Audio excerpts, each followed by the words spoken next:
식사 맛있게 하셨죠? 예, 시간이 그렇게 여유가 있지가 않아서 곧장 진행하는 게 좋을 것 같습니다. 원래 그 공지가 될 때는 웨스트민스터 신앙고백서와 가정예배가 어떻게 연계되는가 그 부분에 주안점을 두고 발제를 요구를 받았었는데요. 근데 이제 웨스트민스터 신앙고백서의 특성으로 볼 때에 가정예배와 직접적으로 연계해서 풀어내기는 조금 무리수가 많이 있는 것 같고, 그래서 웨스트민스터 신앙고백서 자체에서 예배에 대해서 어떻게 규정하고 있는가 그것을 중심으로 해서, 그런데 그 예배에 대한 규정 가운데 보면 웨스트민스터 신앙고백서에서 얘기하는 그러한 그 예배가 가정예배와 이렇게 잘 연계되어 있는 것으로 그렇게 설명을 하고 있어서 그런 맥락으로 좀 발제를 드릴까 합니다. 먼저 첫 번째 페이지를 보시면 현재 한국의 거의 대부분의 장로교회 교단들에서 공통적으로 채택하고 있는 것이 웨스트민스터 신앙고백인데, 그러나 정작 각 교단마다 채택하고 있는 신앙고백서가 차이가 있는 것을 볼 수가 있습니다. 포괄적 크게 얘기했을 때 합동교단이나 합신교단은 1647년판을 근거로 해서 번역된 그러한 신앙고백서를 채택을 하고 있고, 또 이제 고신 같은 경우에는 몇몇 과정을 거쳐서 최종적으로 1903년판을 이제 헌법의 신앙고백으로 채택하고 있죠. 그리고 통합교단 같은 경우에는 마찬가지로 1903년판을 했었다가 최종적으로 1967년 마지막 이제 수정된 그 수정판을 교단의 신앙고백서로 채택하고 있는 것을 볼 수가 있습니다. 이렇듯이 각 교단별로, 대신 제가 속한 대신교단 같은 경우는 합동교단의 것과 거의 유사한 그러한 신앙고백서를, 웨스트민스터 신앙고백서를 채택하고 있다는 점에서 1647년판을 근거로 해서 번역된 그러한 신앙고백서를 채택을 하고 있는데요. 이와 같이 이제 각 교단별로 신앙고백서를, 웨스트민스터 신앙고백서를 채택하고 있어도 실질적으로 내부로 들어가면 분명한 차이점을 찾아볼 수가 있는데, 대표적으로 이제 1903년이나 1967년 그 나중에 수정된 그러한 그 웨스트민스터 신앙고백서들은 이제 성령론이 따로 있다거나 그다음에 선교론이 이제 첨부가 돼서 원래 33장이었던 것을 35장으로 이제 추가한 그런 형태로 되어 있죠. 그런데 이제 그런 부분들이 아까 이제 1강에서도 서창원 교수님이 성령론에 대한 그런 언급을 잠깐 하셨지만, 이제 성령님에 대해서 어떻게 이해하느냐 그 관점에 있어서 변화가 생겼기 때문에 그렇게 이제 성령론을 따로 다루게 되는 것이거든요. 원래는 이제 웨스트민스터 신앙고백의 취지는 성령론이 삼위일체론 안에 있습니다. 그러니까 삼위 하나님, 성부, 성자, 성령 한 분 하나님이라는 그 맥락 가운데서 성령님에 대해서도 이렇게 다루어 있고, 또 성경 본문을 전체적으로 보았을 때도 우리가 성령님에 대해서 그런 방식으로, 그러니까 성령님을 중점적으로 부각시켜서 언급하고 있는 그런 본문이 드물고, 반면에 이제 성부 하나님에 대해서도 창조에 중점적으로 이렇게 설명을 하시는데, 그 이후에 문맥들을 보면 주로 이제 구속사와 기독론에 초점이 되어 있는 그런 특성을 보이고 있죠. 그러니까 그러한 성경 본문 자체의 특성으로 보아도 이제 삼위일체 하나님에 대한 그러한 이해가 없이 각 위격을 따로 분리해서 성부 하나님 따로, 또 예수 그리스도 따로, 또 성령님 따로 이렇게 이해할 수 없다.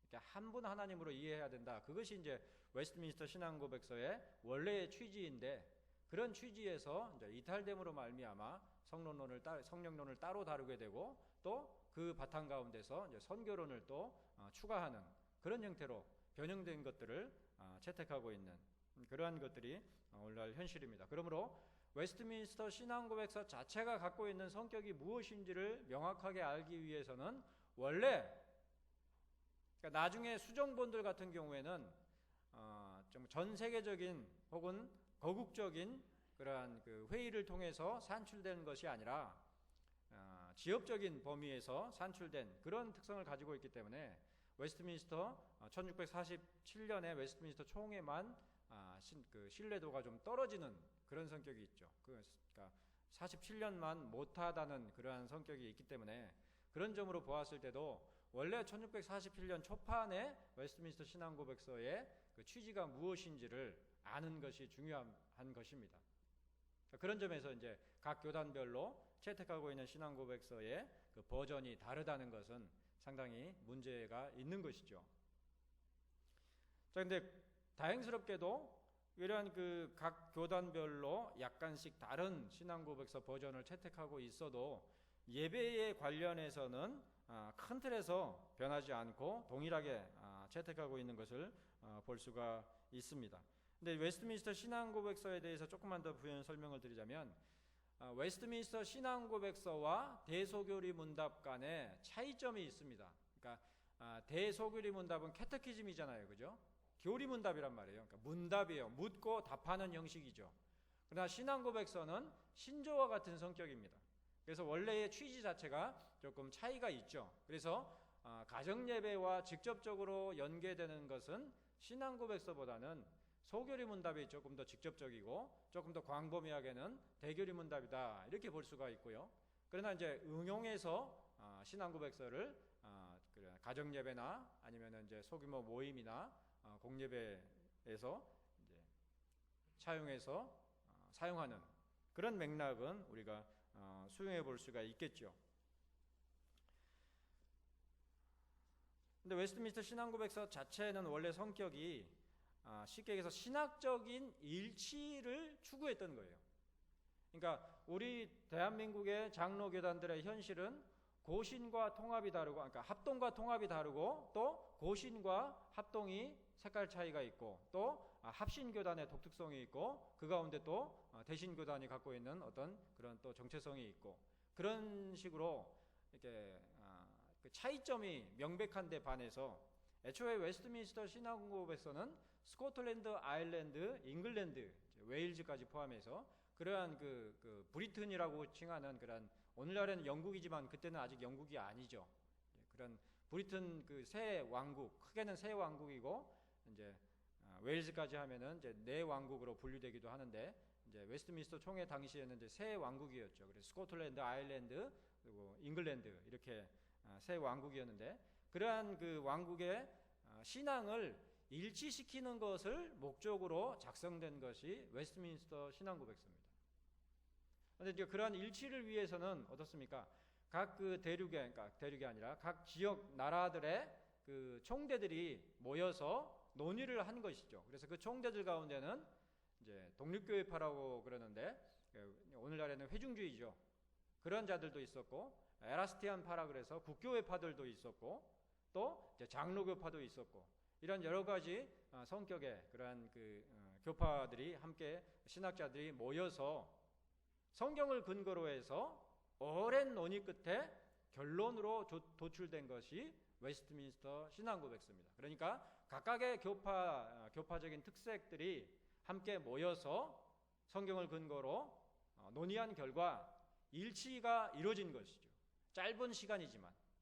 그래서 그런 일치된 신앙의 내용이 무엇이냐 그랬을 때에 웨스트민스터 신앙고백서다, 이런 성격이기 때문에 웨스트민스터 신앙고백서 자체는 취지가 일치에 있는 겁니다.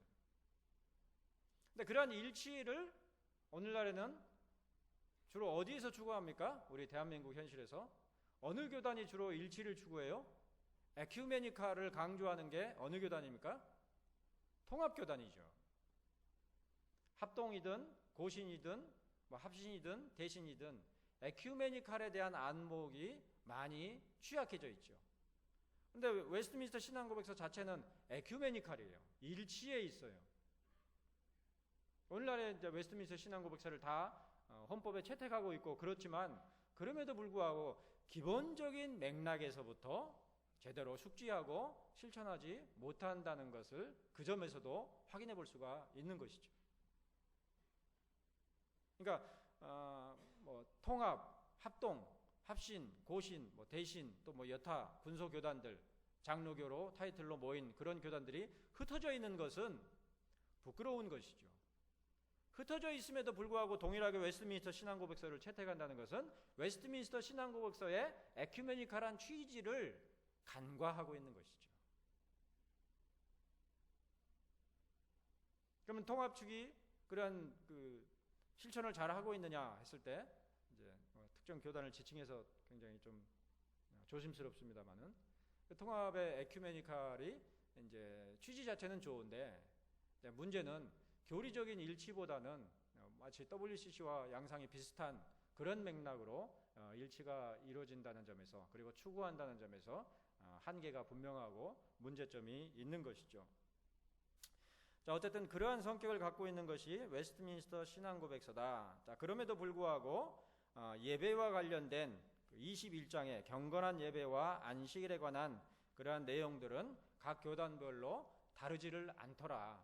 그래서 그런 근거로서 일치된 교회의 예배가 장로교회의 예배가 무엇인지를 우리가 결과를 도출시킬 수가 있을 건데요. 자, 그런 맥락에서 두 번째 챕터 보시면 웨스트민스터 신앙 고백이 규정하는 예배에 대하여서 이제 살펴보도록 하겠습니다. 1차적으로 웨스트민스터 신앙 고백을 예배의 실천과 관련 짓는 것에는 약간 비약이 좀 있죠. 처음에 말씀드렸다시피 원래 그러한 취지로 작성된 것은 공예배 지침, 웨스트민스터 디렉토리 for Public Worship 그 문서가 이제 예배에 관련된 규정을 하고 있는 그런 성격인데, 하지만 그럼에도 불구하고 웨스트민스터 신앙고백서 자체에서 예배에 대한 그러한 장이 있고 그 21장에서 집중적으로 다뤄주고 있기 때문에 그 부분을 살펴볼 것인데, 그에 앞서서 먼저 웨스트민스터 신앙고백서 20장에 있는 그리스도인의 자유와 양심의 자유에 관하여 그 부분을 우리가 먼저 살펴볼 필요가 있는데요.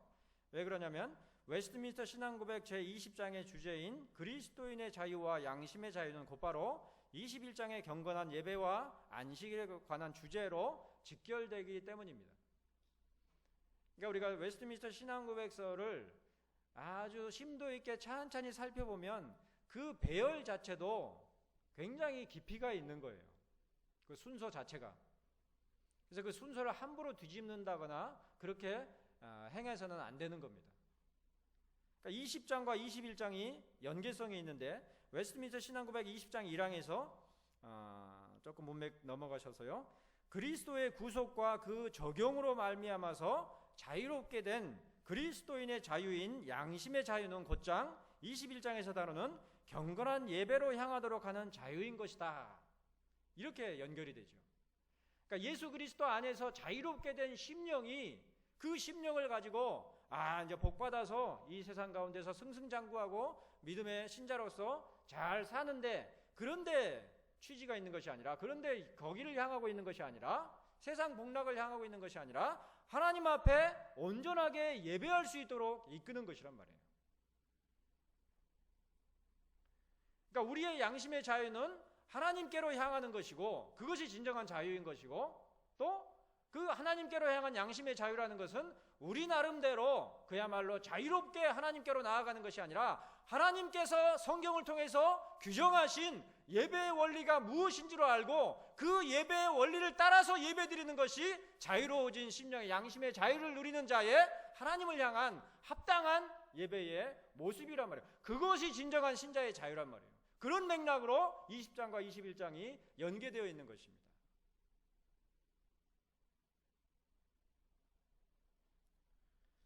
그런데 우리의 예배가 그런 맥락이냐?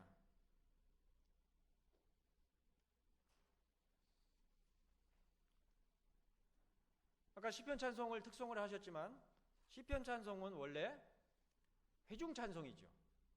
그래서 특송의 용도가 아니라 원래는 물론 이제 제가 특송의 취지를 이제 무시하려는 것이 절대 아니고요.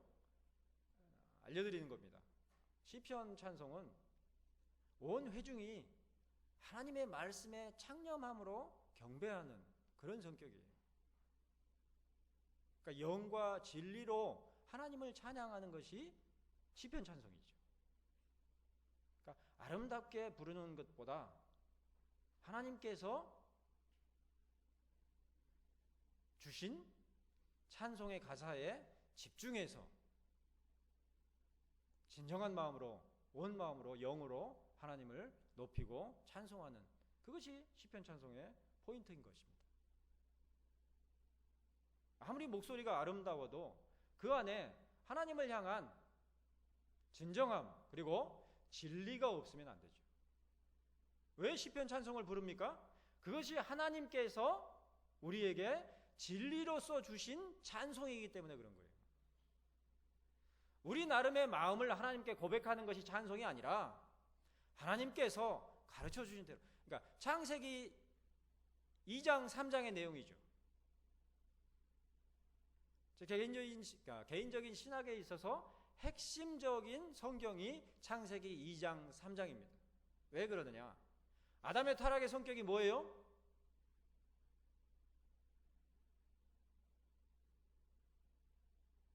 아담 모르세요? 아담의 타락이 뭐예요? 너무 유치한 질문을 하니까 답을 안 하시는 거죠? 그거 모르는 사람이 어디 있다고 그런 걸 물어봐. 그러시는 거죠? 아담의 타락의 성격이 무엇이냐? 하나님의 말씀에 머무르지 않은 것이죠. 선악을 알게 하는 나무의 열매를 먹지 말아라. 그 말씀에 머무르지 않고 그 나무에 관심을 두고 그 나무를 취했던 것이죠. 그러니까 그 이후로 모든 아담의 후손은 어때요? 하나님의 말씀에 머무르지 않고 창념하지 않고 자기 스스로 선단 말이에요. 하나님을 찬양하는 것도 하나님께서 가르쳐 주신 찬송가가 아니라 내가 찬송가를 만들어서 고백해야 직성이 풀리는 그런 성격이죠. 가장 고상한 타락이죠. 거기다 곡조까지 붙여가지고 아름다운 멜로디로 하나님을 무시하는 거죠.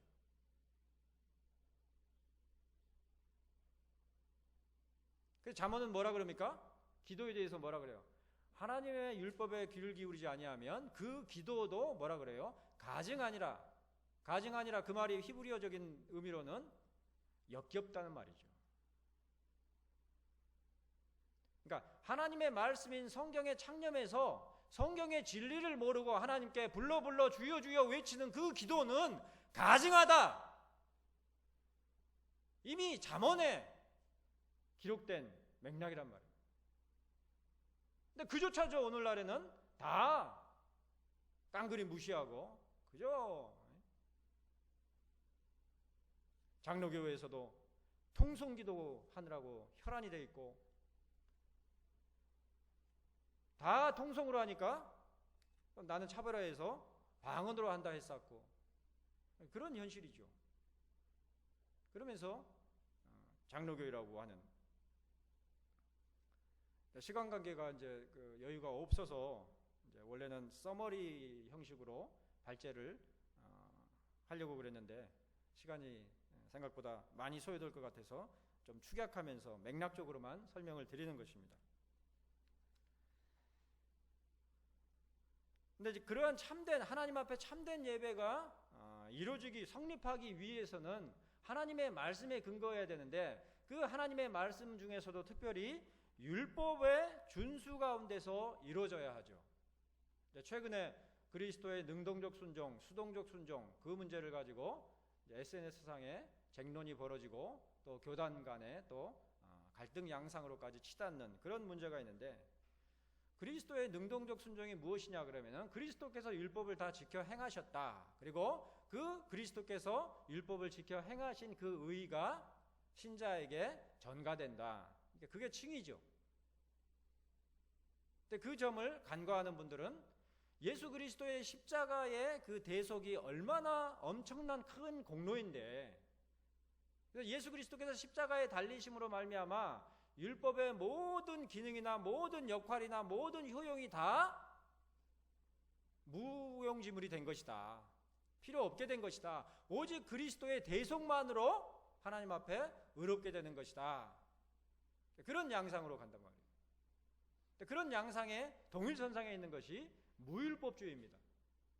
그러니까 예수 그리스도께서 십자가에 달리셔서 우리의 죄를 다 대속하셨기 때문에 우리에겐 더 이상 율법이 요구되는 것이 아니다. 그럴듯하죠.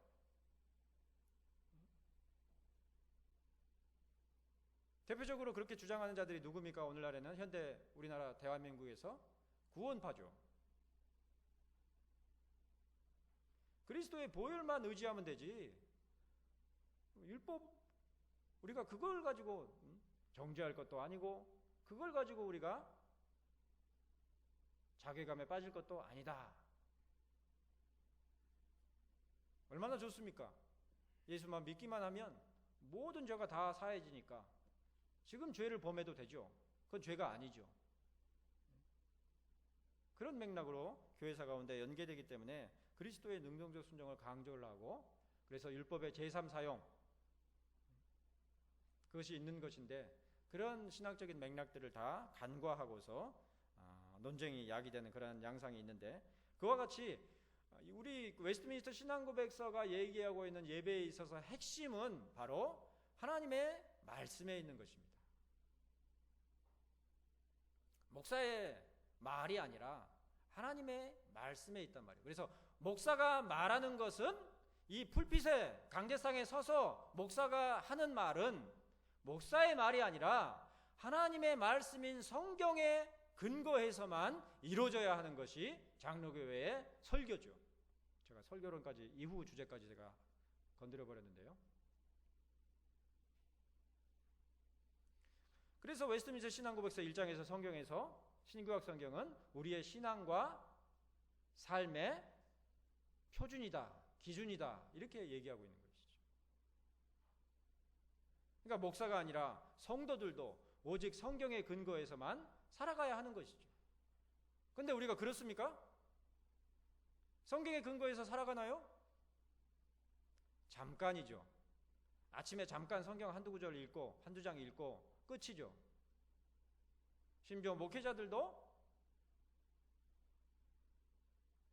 잠깐 읽고 실천적으로는 하나님의 말씀을 잘 창념하고 실천하지 못하는 현실이죠. 무엇보다도 예배에 있어서 핵심이, 그러니까 장로교회의 설교자인 목사는 엄청나게 부담을 느껴야 되는 것입니다. 어떤 부담이요? 하나님의 말씀에 대한 부담. 그러니까 이 설교단상은 우스갯소리하고 재밌는 얘기하고, 여러분들 들어보세요, 제가 지혜로운 얘기를 전해드릴게요, 이런 말하는 시간이 아니란 말이죠.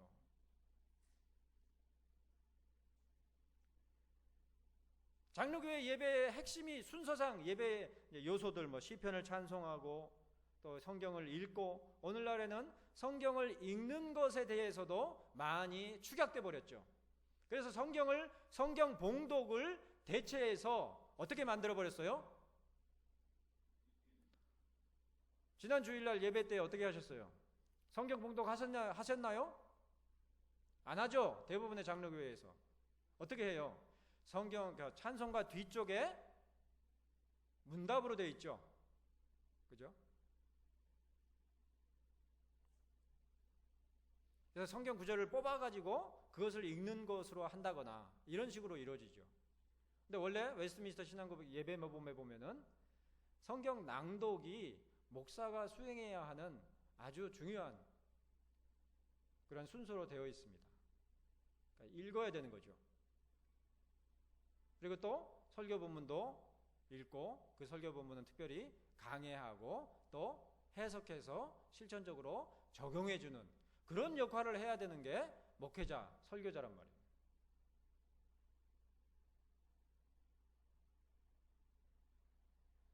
근데 어디 내 얘기할 시간이 어디 있어요? 이번 주에 영천이라고 하세요. 영천에 그 심산유곡에 가보면은 다 쓰러져가는 집이 하나 있어요. 간판도 없어요. 그러니까 할머니 한 분이 계시는데 청국장을 끓여요. 냄새도 고약합니다. 그런데 우연히 제가 거기서 한번 맛을 봤더니 와, 어머니가 끓여주시던 그 맛이에요. 기가 막힙니다. 영천에 가시걸랑 꼭 그 심산유곡에 있는 그 할머니가 운영하는 청국장을 꼭 맛보시길 바랍니다. 믿으시면 아멘. 그럼 다 아멘 하죠.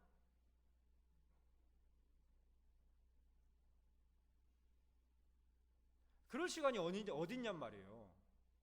하나님의 말씀을. 왜 오늘날 기독교 신자들이 무지하다 그러면 안 되겠고, 적당한 말이 뭐가 있겠습니까? 취약합니까? 세상에 답을 못하죠. 그죠? 피켓팅만 할 줄 알지 답을 못해요. 반대, 반대, 반대. 차별금지 반대, 뭐 반대, 반대. 이런 것만 하지 설명을 못 해줘요. 왜 그렇습니까? 말씀에 대해서 무지하기 때문에 그런 거죠. 왜 말씀에 대해서 무지해집니까? 설교자의 책임이죠. 목사의 책임이죠. 예배를 그렇게 많이 드렸는데, 그리고 그 예배 때마다 그렇게 많이 말씀을, 하나님의 말씀인 성경을 풀어주고 강해해서 들었다고 한다면, 쉽게 얘기해서 세계관이 갖춰져야 될 거 아니에요. 성경적인 세계관이. 그런데 성경적인 세계관을 갖춘 성도들이 얼마나 되냔 말이에요. 열심만 있죠. 주차장, 장로가 주차장 안내 잘하는 사람이 장로 돼야 돼요? 장로교회 장로가 어떤 자입니까? 치리자란 말이에요. 치리자. 회중들을 살피고 그 회중들 가운데 잘못을 범하거나 혹은 잘못을 범할 것이 염려되는 자들은 다스리는 것이 장로의 역할이란 말이에요.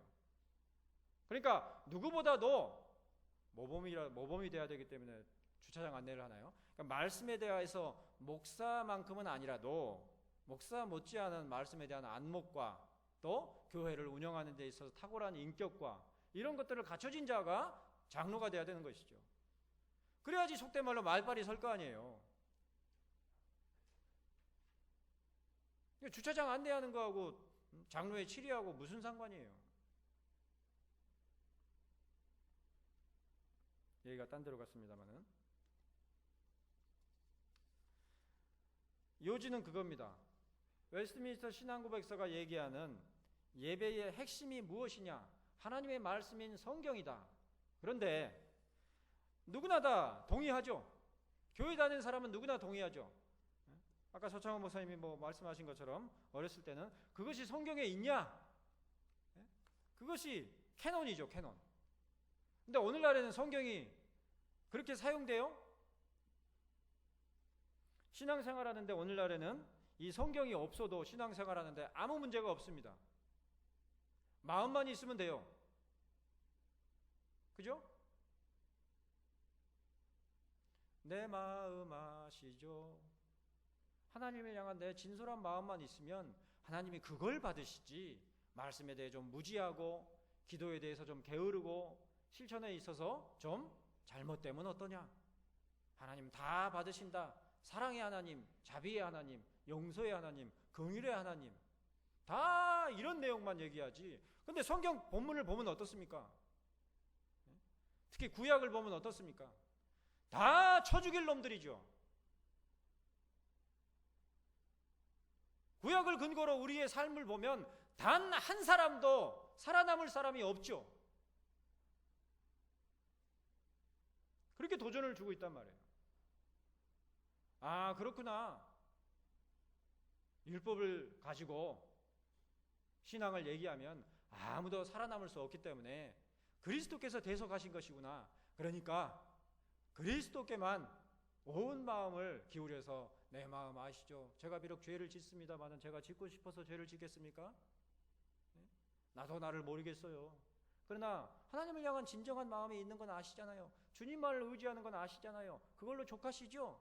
그러냔 말이에요. 예수님이 그렇게 가르치셨냔 말이에요. 아니란 말이에요. 마태복음 마지막 28장 20절에서 뭐라 그럽니까? 그 사도들에게 내가 가르쳐 분부한 모든 것을 가르쳐 지키게 하라.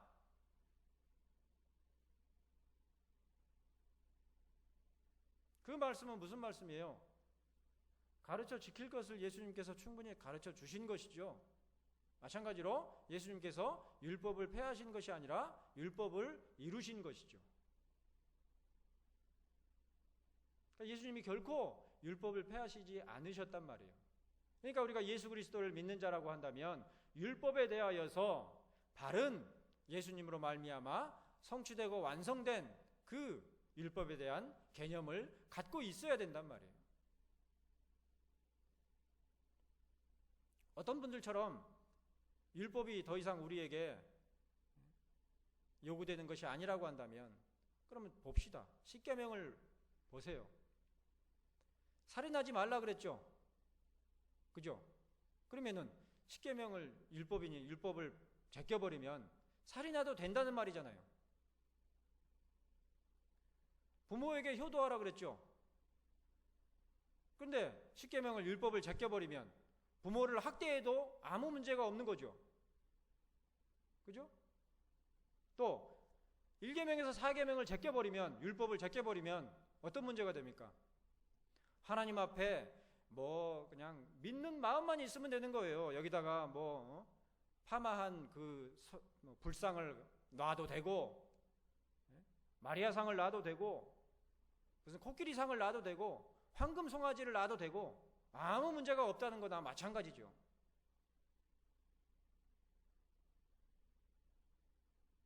근데 하나님에 대한 계명, 1계명, 2계명 다 뭐와 연계됩니까? 하나님을 참되게 경배하고 예배하는 데 다 직결되어 있는 그런 율법이란 말이죠.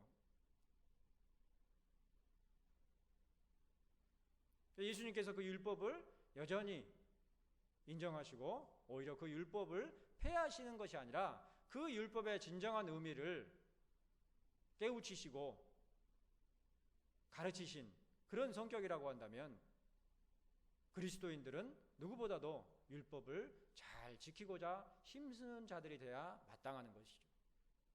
그게 율법의 제3 용도죠. 그러니까 그런 율법을 따른다고 한다면 하나님 앞에 바르게 예배드리는 것이 필연적인 것이죠. 어떤 게 바른 것이냐? 흔들림 없이 가만히 꼼짝 않고 앉아있는 게 바른 것이냐? 아니란 말이에요.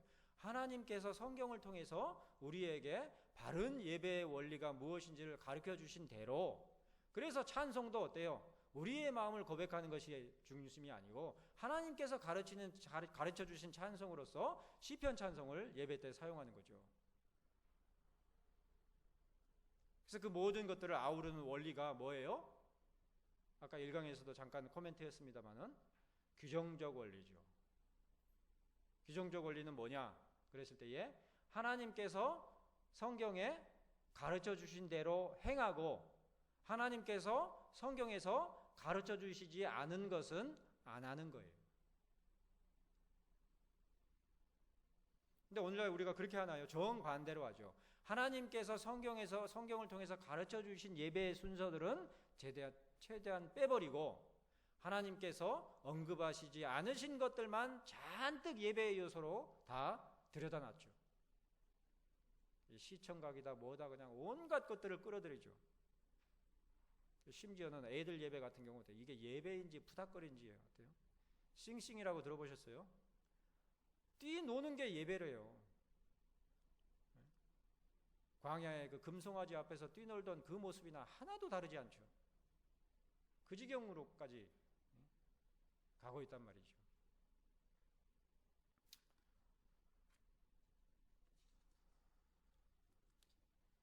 그런데 이 웨스트민스터 이게 이제 고백과 문답이라는 제가 운영하고 있는 출판사에서 이제 출간된 웨스트민스터 신앙 고백서를 살펴볼 수 있는 이 책인데 교재인데 이 교재 안에서 예배에 대해서 다루는 것들 그 다음에 보면은 신앙 고백서에서 그 공적인 예배를 위해서는 반드시 가정 예배가 이루어져야 되는 것으로 이렇게 언급하고 있어요.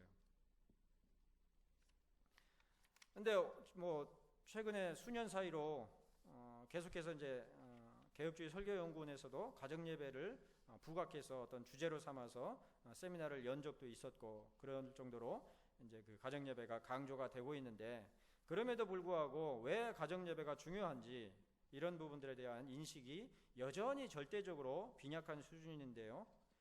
그 웨스트민스터 신앙 고백서가 가르쳐주고 있는 예배의 맥락이 무엇이냐 하면은 가정과 그러니까 개인과 가정과 교회의 공예배가 긴밀하게 연계되어 있는 성격입니다.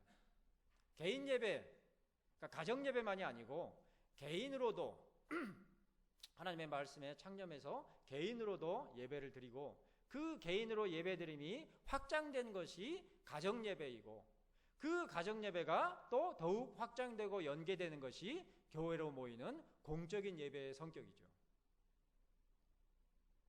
그런데 그러한 연계성 가운데서 말씀이 중심이에요. 근데 오늘날 우리 신앙 현실에서 개인 예배는 이제 큐티라는 형식으로 바뀌어 버렸죠. 그런데 큐티의 문제점이 많이 있는데 그건 이제 나중에 또 다뤄볼 문제고, 또 가정 예배도 잘 이루어지지 않죠. 오직 이루어지는 건 뭐예요? 공예배죠. 오직까지는 아니고 대부분 이루어지는 것이 공예배죠. 그러니까 뭘 해도 오늘날 신앙생활은 뭐예요? 뭘 해도 교회에서 해야 돼요. 모여서. 스스로 할 줄 모른단 말입니다. 자기 가정에서 할 줄을 모르고 개인으로도 할 줄을 잘 모르고, 그래서 개인으로 해봐야 기껏 큐티를 하는데, 큐티는 성경 본문을 깊이 있게 분석하고 하는 것보다 그냥 느낌이죠. 느낌. 렉시오 디비나에서 유래된 거거든요. 사실은 큐티 방식이. 그래서 성경 본문을 의미로 읽는 것이 아니라 내가 스스로 깨우치는 일종의 해석하기죠. 그래서 내가 본 말씀, 이런 맥락으로 접근하는 것이 큐티란 말이에요. 물론 이제 성령님의 도우심을 구하는 기도가 있고 뭐 이렇게 하기는 하지만은 맥락 자체가 그렇단 말입니다. 그러니까 오늘날 성경은 어때요? 성경은 한 권이죠. 대한성서공회에서 나오는 한글 개역 한글판 성경 한 권이죠. 그런데 어때요? 이 성경 똑같은 본문을 봐도 창세기 1장 1절을 봐도 여러 다양한 해석들이 있죠. 오늘날에는 창세기 1장이 하나님께서 천지를 창조하신 내력들을 기록하고 있는 것이다, 이렇게 받아들이는 그런 교단들이 있는가 하면은 그것은 하나의 내러티브다, 하나의 문학이다, 그것이 의미하는 바는 여러 가지로 비약될 수 있다, 이렇게 접근하는 그런 교단들도 있고, 성도들을 보면 어때요? 그야말로 내가복음이죠. 똑같은 본문을 봐도 다 틀려요. 아, 집사님은 그렇게 보셨군요. 나는 이 본문에 대해서 이렇게 해서 생각돼요. 아, 목사님은 그렇게 설교를 하시는군요. 나는 그 본문을 볼 때 이렇게 하나님께서 은혜를 주십니다. 그렇게 얘기해도 아무 문제가 없죠. 그리고 다 그렇게 그런 맥락으로 이해하는 경우가 태반이죠. 그게 진리입니까? 똑같은 말을 이렇게도 이해할 수 있고 저렇게도 이해할 수 있고 이렇게 말하는 것이 진리예요? 뭐가 진리입니까?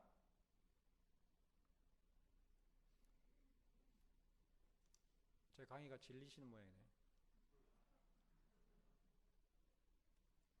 뭐가 진리예요? 진리는 변합니까? 안 변합니까? 네. 하다못해 맛집도 맛이 안 변해야 진리잖아요. 그죠? 근데 성경 말씀이 이렇게도 해석될 수 있고 저렇게도 해석될 수 있으면 그게 진리예요? 더군다나 하나님께서 분명한 말씀을 하시지 아리까리 이상한 말씀을 하시겠느냐 말이에요. 분명하고 명료해서 달려가면서도 분별할 수 있게 말씀하시고 기록하신 것이죠. 그러니까 성경 본문은 원 텍스트 원 미닝, 한 본문 안에는 하나의 뜻만 있는 거예요. 물론 그것을 내가 실천적으로 응용하는 데 있어서 약간 그야말로 응용할 수는 있겠지만, 그러나 성경 본문 자체의 뜻은 분명한 것입니다. 그것이 장로교의 신앙, 웨스트민스터 신앙고백서가 얘기하는 성경관이란 말이에요. 그런데 그러한 성경관을 위해서 반드시 징검다리 역할을 하는 것이 바로 교리입니다. 교리.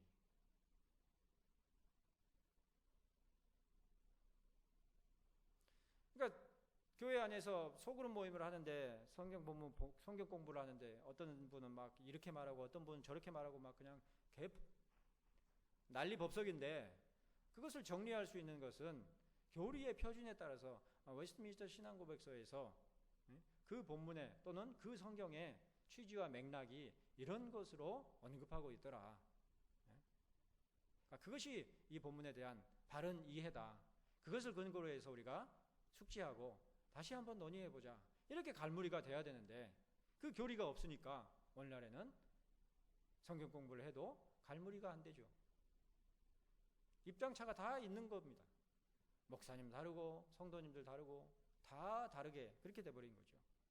근데 그러한 것들을 위하여서 이미 바빙크도 그런 점에서 교리의 중요성을 강조를 했는데, 성례는, 세례와 성찬은 모든 회중들이 다 감당하는 것이 아니라 오직 목사가 감당할 것이지만, 성경은 모든 그리스도인들이 다 적용되는 그러한 것이라는 점에서 성경을 바르게 이해하고 숙지하는 그것이 예배에 있어서 핵심인 하나님의 말씀을 이해하는 단초가 되는데, 그 단초를 가장 직접적이고 긴밀하게 제공하는 것이 교리란 말이에요. 그리고 웨스트민스터 신앙고백서는 거의 최종이죠. 아마도 앞으로도 웨스트민스터 총회와 같은 그러한 모임을 갖기도 어렵고, 범세계적인 총회도, 아니 대한민국의 장로교단이 통합, 합동, 고신, 합신, 대신 여러 교단들이 있는데 그 교단들끼리도 함께 논의를 못 하잖아요. 그런데 어떻게 대한민국 전체 기독교가 논의를 할 수 있겠어요? 불가능하죠. 대한민국 전체는 둘째치고, 둘째가 아니라 하여튼 범아시아도 힘들고 범세계적인 WCC는 불가능하죠. WCC는 뭐예요? 억지로 그냥 막 모아가지고 교리적인 차이 그런 거 다 제껴두고 그냥 모이자, 그냥 일치시키자. 교리가 있으니까 일치가 안 되지 않느냐? 교리를 버려라. 하나님 앞에 참된 신앙은 무엇이냐? 교리가 아니라 실천이다. 교리는 우리를 나눠놓지만 봉사와 섬김은 우리를 하나로 일치시킨다. 그게 오늘날 대세란 말이에요. 근데 현실에 그러냔 말이에요. 똑같은 봉사와 섬김을 하면서도 각자 속셈이 다 틀리죠. 한 교단으로 모여 있으면서도, 한 노회로 모여 있으면서도 목사마다 생각들이 다 틀리고, 목사마다 계산들이 다 틀리고, 그러니까 노회가 이루어지지도 않고, 뭐 했다 하면 싸움판이 되는 그런 식의 장로교회 정치가 되는 것이죠.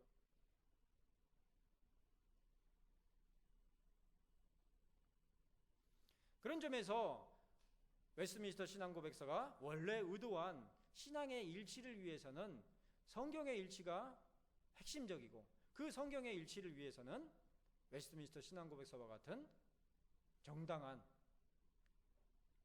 준 캐논에 해당하는 그러한 교리들, 표준 문서들을 잘 숙지함이 전제되어야만 할 것인데, 그 숙지의 바탕은 함께 모여서 그룹 스터디를 하는 것이 아니라 개인적으로 웨스트민스터 신앙고백서를 공부하는 데 있어서 가장 유용한 것이 이 교재입니다. 이게 원래는 이게 2배 두께인데 너무 두껍다 그래서 지금 한 권 줄인 게 이 정도 두께거든요. 근데 반응들이 시원찮아서 1권밖에 지금 못 내고 있는데, 그 다음에 이제 이 윌리엄 구찌가 쓴 가우지라고, 원래는 영어 발음은 가우지라고 그러는데 구찌로 많이 알려져 있어요. 구찌가 명품 이름이어가지고 많이 알려져 있는데, 안식일에 관한 그런 이 내용을 보면은 어떻게 교회와 가정과 개인의 예배가 온종일 주일 성수로 연계되는지 아주 잘 설명하고 있는 그러한 내용인데, 이것도 마찬가지로 스터디 교재 형식으로 되어 있어요. 그래서 웨스트민스터 신앙고백서는 지금도 초판에서는 주일 성수는 24시간 주일 성수입니다. 그래서 토요일날 잠자리에 들 때부터 주일날 잠자리에 들 때까지가 주일 성수예요. 그런데 오늘날 그렇게 주일 성수하는 사람이 있나요? 목회자들도 그렇게 안 하죠. 볼일 다 봐요. 예배 끝나고, 오후 예배 끝나고 가서 마트 가거나 이발소 가고 목욕하고, 아유 그냥 오늘은 좀 축구 한 판 할까? 우리 청년분 모여서 오늘 오후 예배 끝나고 축구 한 판 하지? 이런 식이죠.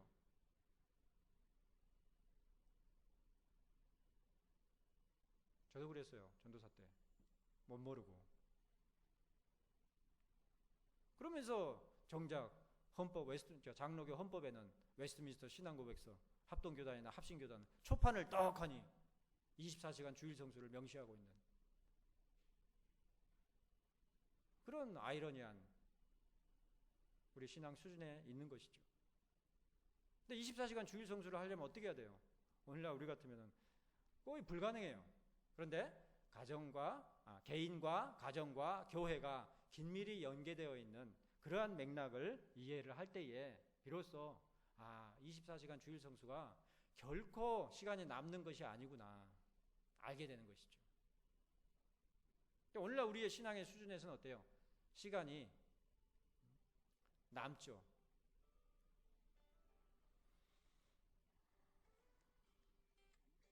죄송합니다. 자, 결론 부분만 보시고 마치겠습니다. 웨스트민스터 신앙고백은 장로교파의 신앙고백, 곧 신조로서 공적인 신앙의 천명을 전제로 하는 문서입니다. 그리고 그러한 공적 신앙의 목적은 웨스트민스터 총회의 결성의 의도가 말하는 바와 같이 신앙의 일치에 있습니다. 오늘날 시대는 요원한 문제지만, 그러므로 웨스트민스터 신앙 고백을 교회의 공적인 예배뿐 아니라 가정에서의 예배까지 연계하여 사용하기 위해서는 올바른 이해와 숙지를 위한 기초가 선행적으로 요구되는데, 그 기초가 1차적으로 소교리 문답이고, 다음으로 대교리 문답, 그리고 최종적으로 웨스트민스터 신앙 고백이에요. 그런데 이제 한 가지만 더 설명을 드리고 결론 부분은 좀 읽어보셔도 충분히 갈무리가 되는 그러한 글이라서 읽어보시길 바라겠고, 아까 말씀드렸었던 그 가정예배의 중요성 가운데 하나가 무엇이 있냐면, 여러분들 주일날 이렇게 예배당에서 설교하는데 뭔가 좀 목사님의 메시지 가운데 좀 의문점이 있으면 질문할 수 있나요, 없나요? 질문하면 큰일 나죠. 예배 방해 행위가 되죠. 그죠? 그런데 어때요? 가정예배에서는 그렇게 하나요? 구찌에 의하면 가정예배는 구찌가 아니라 예배 모범, 그 가정예배 모범을 보면 웨스트민스터 총회가 산출한 문서 가운데 가정예배 모범이라는 게 있는데, 그게 이제 정식으로 채택이 안 되고 스코틀랜드에서만 정식으로 채택이 되는 바람에 스코틀랜드 가정예배 모범 이렇게 알려져 있는 그 문서가 있는데, 그 가정예배 모범을 보면 가정예배의 성격은 컨퍼런스입니다. 컨퍼런스. 그러니까 묻고 답할 수 있는 거예요. 그러니까 교리문답이 딱 제격인 것이죠.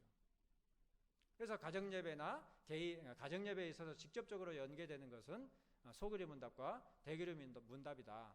그러나 그러한 그 소교리 문답이나 대교리 문답의 기본적인 맥락과 취지들을 숙지하고 이해하는 데 있어서 웨스트민스터 신앙고백서가 그야말로 전 신앙의 영역을 커버하고 있는 그러한 교리에 대하여서 개인적으로 그리고 공적으로 숙지하는 데 있어서 중요하다라는 점에서 어떤 식으로든 우리가 그러한 신앙고백서를 가정과 개인에까지 연계해서 어떻게 적용하고 실질적으로 사용할 수 있겠느냐.